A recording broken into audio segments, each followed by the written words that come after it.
Hello everybody of the Mix 3. If you're new, subscribe. Today I'm going to be reacting to The Last of Us Part 2 Inside the Gameplay trailer.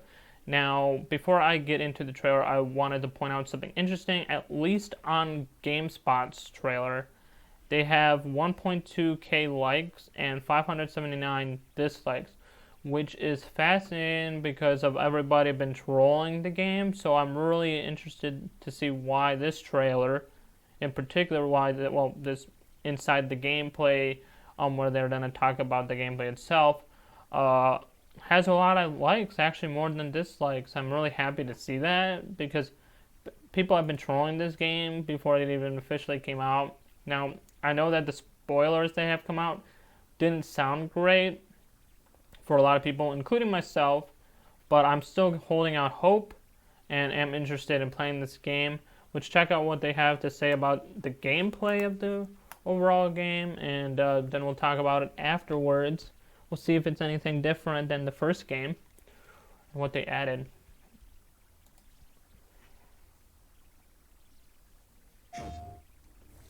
Under here. I mean, the gameplay needs to do the graphics are unbelievable. Immerse you in the world, give you as many Unbelievable interesting graphics. actions to survive in this world and overcome obstacles. Buttons, Obstacles could be stuff. inflicted, it could be other people, it could just be the environment, it could be rushing water, anything that could happen in this post-apocalyptic world. You clean? Yeah. Yeah. Man, that snow looks But so more than anything, good. it needs to put you Good in snow. Ellie's shoes. That you're Real experiencing good what Ellie's snow. experiencing, making you feel what she feels. Because the more we do that, the more the emotional beats of the story work for us, and the more they work for us in this very unique way that only works in video games. Yeah, we'll see about that.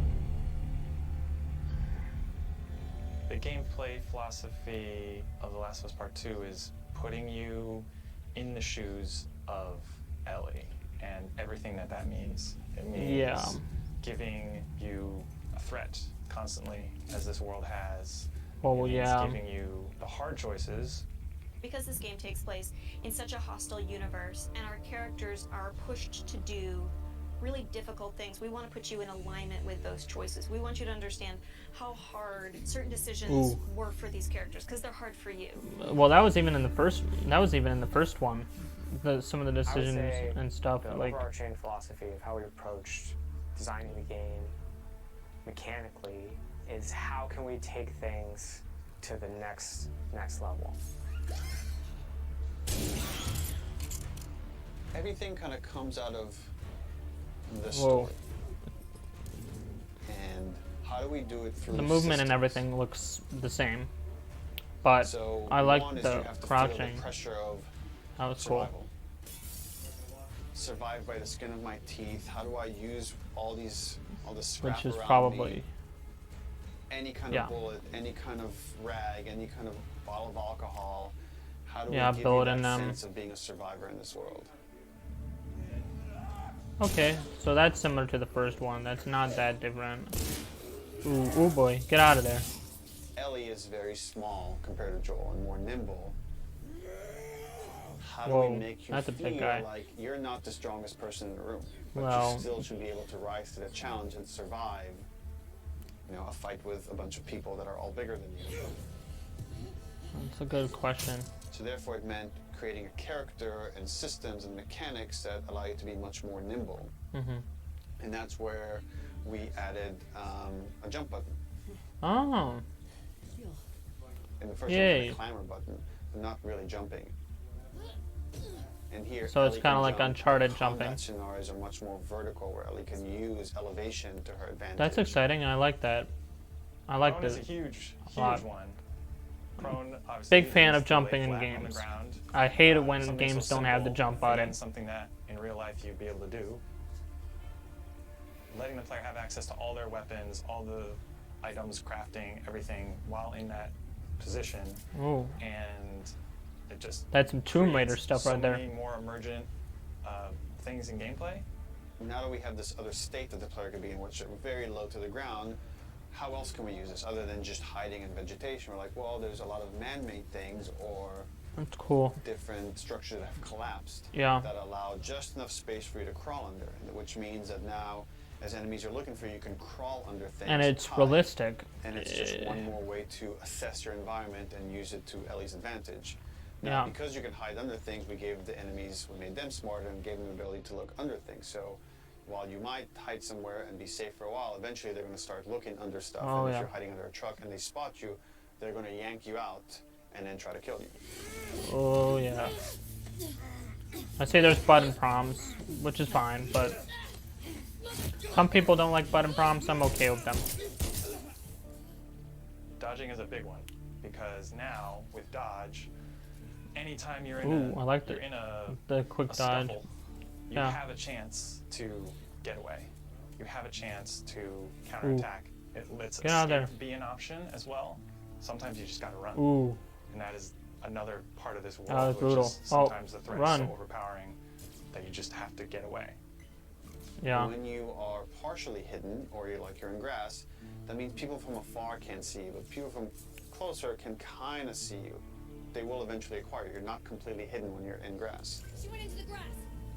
Watch yourself. And it makes you as a player become much more aware of your surroundings. I'm Jump, definitely dodge, gonna die a lot. All these things Mm-hmm. feed into both exploration and combat. It definitely looks like they It took lets like us the expand stealth the elements, space. but The size of definitely, like spaces they can be said, bigger, expanded the upon it. intricacy of spaces Looks can cool. be more complex, and it still Luckily, works there's a in lot ways of you long wouldn't expect. grass. So when it came to our level design, we really wanted to challenge ourselves to make a world that really felt like a real space as much as we possibly could and didn't feel like a series of combat encounters and exploration spaces and then combat encounters. I like that. That felt like a Hall of Horrors or something. So it's gonna But feel something that open really world. felt like a space that you could explore that seemed like a legitimate urban environment. And that pushed us to make our Even if it isn't. level design even more open Mhm. than it was in the first game, which for us at the time was pretty open.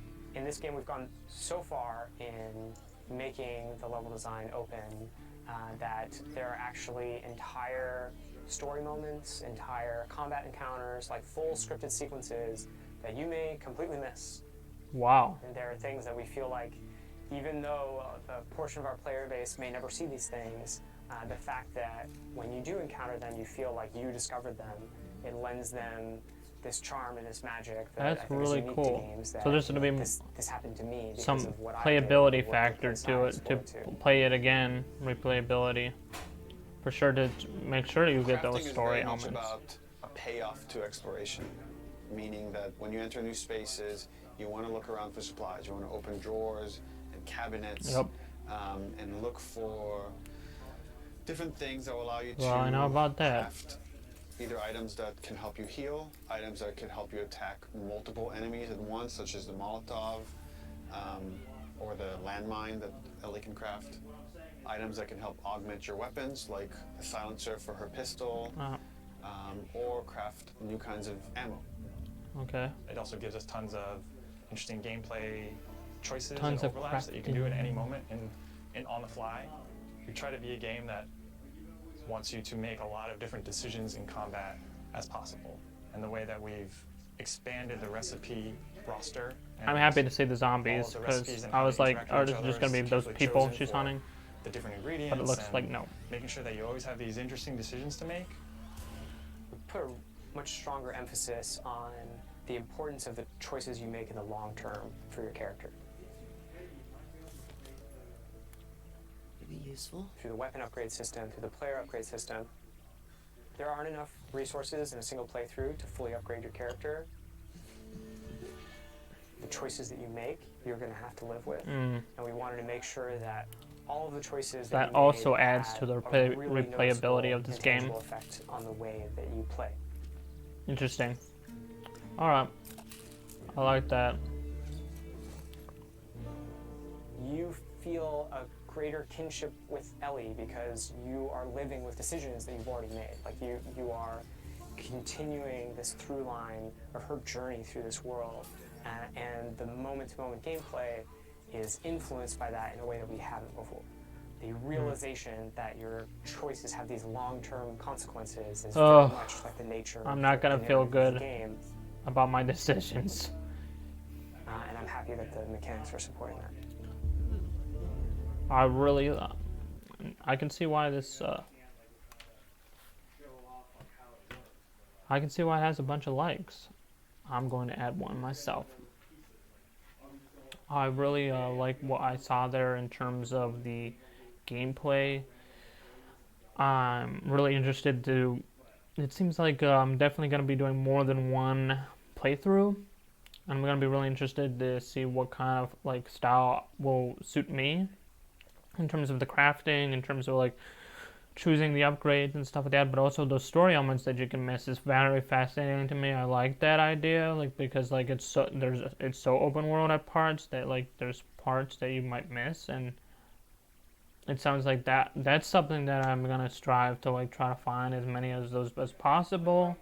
Tell me what you guys thought of this inside the gameplay. Like the thing is like the spoilers aside, this game doesn't look bad. It looks really good to me. Like at least the graphics and the action and the combat and everything looks really well refined and perfected from the first one. Ellie looks like a great character to play as. I love the movement. I love the jumping, of course, like I said earlier. I love jumping in video games. I hate it when games don't have jumping because it's not realistic. You can jump in real life, you should be able to jump in the game. That's all I say. But overall, like I said, tell me what you guys thought. Leave in the comments below. Subscribe, share, ring that bell, all that good stuff. Are you still excited for this game, even with the spoilers? Did you get spoiled yourself?